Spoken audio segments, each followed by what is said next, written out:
This channel supports Extra Life in its efforts to raise money for the Children's Miracle Network. For more information about how to donate and join in their efforts, go to the link displayed here. Extra Life.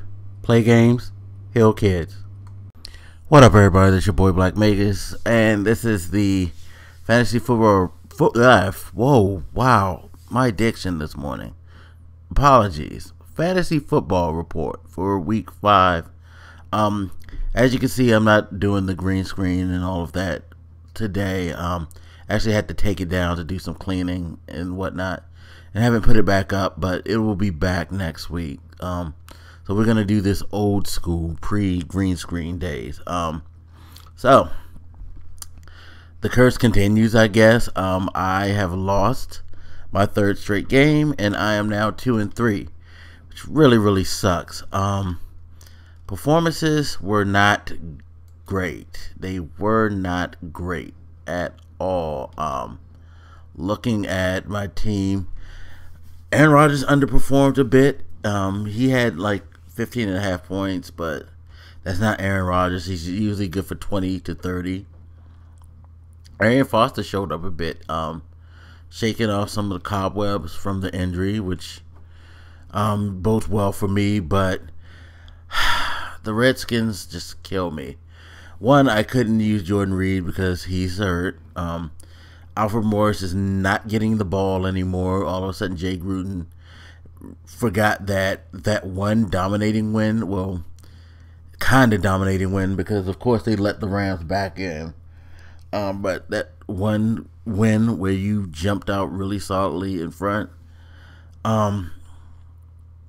and not because the other team was shaky, but it was because you controlled the clock and everything. He forgot about that. The Atlanta game, yeah, I know they were out in front, but that was more due to the defense playing very well, and Matt Ryan having an off day because Kirk Cousins and the rest of the offense weren't really lighting it up like that. You know what I mean? So. But anyway, of course, Edelman does his thing, 18 points. Seahawks defense actually gave me 14, but they lost, which crazy. Had they have won that game, probably would have got 3 or 4 more points. Wouldn't have mattered though, because overall my team just couldn't do enough.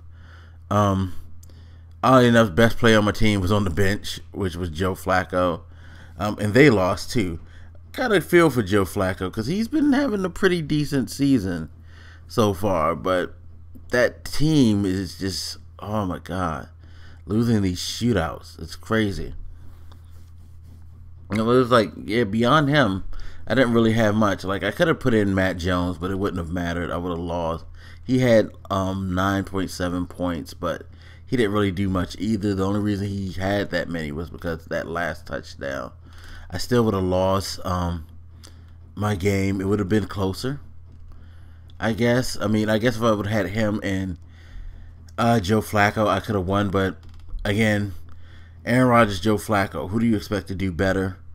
And then the Matt Jones thing wouldn't have mattered anyway unless I picked Joe Flacco. So pretty bummed, but it is what it is. Hopefully we can right the ship next week. As far as the rest of the league, too much greatness. Good lord,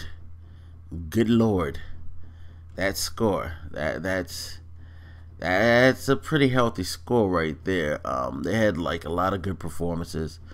The Cleveland tight end just killed it for them, like really killed it for them. Cardinals defense did, and Eli Manning went the fuck off last week, so definitely couldn't have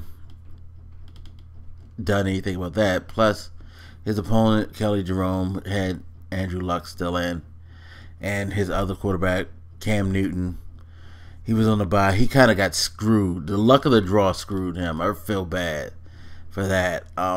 Def rapes a fajita, gets back on track. I feel bad for Blasphemies. God damn, y'all. Rough season. Rough season for them. Savages, they had a solid win. Hey,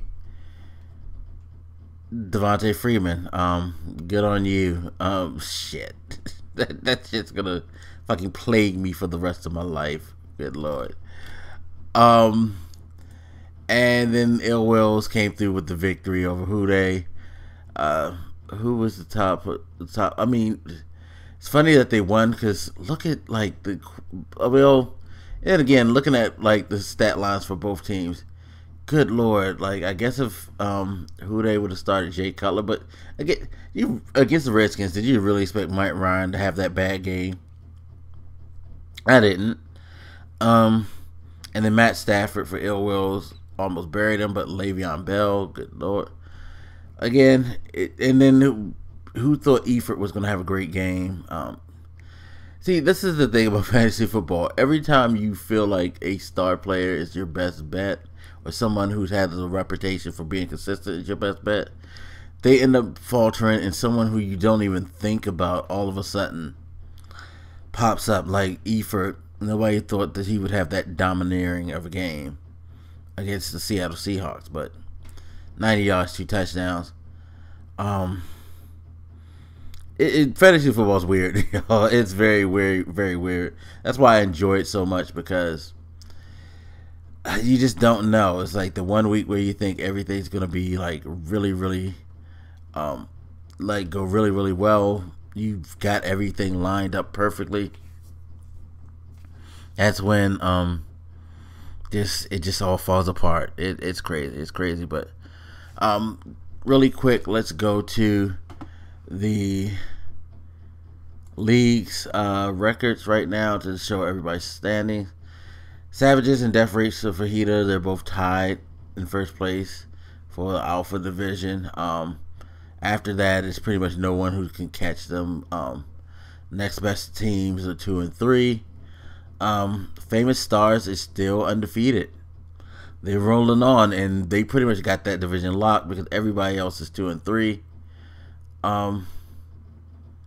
Yeah, it looks like those are the definite front row. I mean, there are going to be a lot of people backing into the playoffs for this division, but we won't get the full scope of the playoff picture until about 2 weeks, and then we'll like be able to judge where everybody's possibly going to be going and have an idea of who has a solid chance of making. I mean, we already have our front runners, but now let's see who's gonna be the other teams that come through. But anyway, as always, you guys hit me up, let me know what you think, and I'll holler at you later.